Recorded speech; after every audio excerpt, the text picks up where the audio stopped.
ಈ ಒಂದು ಗುರ್ಲಾಪುರದಲ್ಲಿ ಸುಮಾರು 3 ದಿನಗಳಿಂದ ನಡೀತಕ್ಕಂತಹ ಕಬ್ಬಿನ ಬೆಂಬಲ ಬೆಲೆ ಅರ್ಥವಾಗಿ ನಡೀತಕ್ಕಂಥ ಈ ಹೋರಾಟದಲ್ಲಿ ದಿನದ ದಿನಕ್ಕೆ ಒಂದು ಹೊಸ ಸ್ವರೂಪವನ್ನು ಪಡಿತಾ ಇದೆ. ಸುಮಾರು ಹೋರಾಟಗಳನ್ನು ನಾವು ನೋಡಿದ್ದೀವಿ. ಭಾಳ ಹೋರಾಟಗಳಲ್ಲಿ ಏನಿತ್ತಪ್ಪ ಅಂತಂತಂದ್ರೆ 1 ದಿವಸ 2 ದಿವಸ ಮಾಡಿ ಕೈ ಬಿಡ್ತಕ್ಕಂಥ ಸಾಧ್ಯತೆ ಇತ್ತು. ಆದರೆ ಇವತ್ತು ಏನಾಗ್ತಾ ಇದೆಯಪ್ಪ ಅಂತಂತಂದ್ರೆ ಈ ಒಂದು ಗುರ್ಲಾಪುರದಲ್ಲಿ ನಡೀತಕ್ಕಂಥ ಹೋರಾಟ ದಿನದ ದಿನಕ್ಕೆ ಜನ ಹೆಚ್ಚಿಗೆ ಇಲ್ಲಿ ಬರೋದ್ರ ಜೊತೆಗೆ ಹೋರಾಟದ ತೀವ್ರತೆಗಳು ಹೆಚ್ಚಾಗ್ತಾ ಇದೆ. ಈಗ ನಿನ್ನೆ ಒಂದು ಉದಾಹರಣೆ ನಾನು ಹೇಳೋಕ್ಕೆ ಇಚ್ಛೆಪಡ್ತೀನಿ. ಈಗಾಗಲೇ 30 ದಿನಗಳಿಂದ ಈ ರೈತ ಹೋರಾಟಗಾರರು ಸಾಕಷ್ಟು ಎಲ್ಲ ಫ್ಯಾಕ್ಟ್ರಿಗಳಿಗೆ, ಎಲ್ಲ ಫ್ಯಾಕ್ಟ್ರಿ ಮಾಲೀಕರಿಗೆ ಭೇಟಿ ಆಗೋದ್ರ ಜೊತೆಗೆ, ಜಿಲ್ಲಾಧಿಕಾರಿಗಳಿಗೆ ಭೇಟಿ ಆಗೋದ್ರ ಜೊತೆಗೆ ನಮ್ಮದು ಬೇಡಿಕೆ ಹಿಂಗಿದೆ, ಅಷ್ಟು 3,500 ರೂಪಾಯಿನ ನಮಗೆ ನೀಡಿ, ಬೆಂಬಲ ಬೆಲೆ ನೀಡಿ ನೀವು ಫ್ಯಾಕ್ಟ್ರಿ ಸ್ಟಾರ್ಟ್ ಮಾಡಿದ್ರೆ ನಮ್ದೆಲ್ಲರೂ ಸಹಕಾರ ಇದೆ. ಆದರೆ ನೀವೇನಾದರೂ ಅದನ್ನು ನೀಡದೇ ಇದ್ರೆ ನಮ್ಮ ಸಹಕಾರ ಇರುವುದಿಲ್ಲ ಅಂತಕ್ಕಂಥದ್ದನ್ನು ಹೇಳಿ ಹಳ್ಳಿಗೆ ಗಲ್ಲಿಗೆ ಪ್ರತಿ ರೈತಗೆ ಒಂದು ಮಾಹಿತಿಯನ್ನು ನೀಡೋದ್ರ ಮೂಲಕ ಇಲ್ಲಿವರೆಗೆ ಸುಮಾರು 28ನೇ ತಾರೀಕುವರೆಗೆ ಅವ್ರು ಬಂದರು.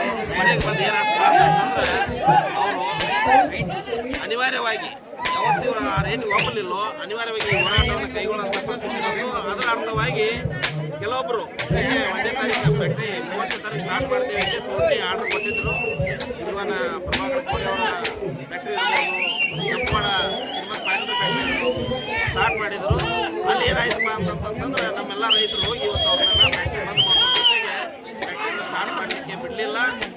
ಇನ್ನು ಇದರ ಅರ್ಥವಾಗಿ ಇಲ್ಲೇ ನಮ್ಮ ಯಾದವಾಡದ ಒಂದು ಕಾರ್ಪೇಟದಲ್ಲಿರ್ತಕ್ಕಂತಹ ಫ್ಯಾಕ್ಟ್ರಿ 3,200 ಚಿಲ್ಲರೆ ಅವರು ರೇಟ್ ಅನೌನ್ಸ್ ಮಾಡಿ ಫ್ಯಾಕ್ಟ್ರಿಯನ್ನು ಸ್ಟಾರ್ಟ್ ಮಾಡಿದ್ದಾರೆ.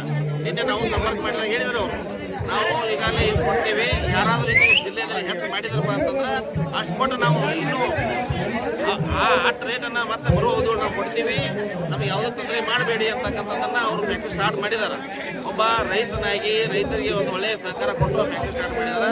ಇನ್ನು ಉಳಿದವರು ಈ ಅಧಿಕಾರಿಶಾಹಿಗಳು ಏನಿದೆಪ್ಪ ಅಂತಂತಂದ್ರೆ ಅವರು ರೈತರಲ್ಲ, ಅವರು ಬಿಸ್ನೆಸ್ ಮ್ಯಾನ್ಗಳು.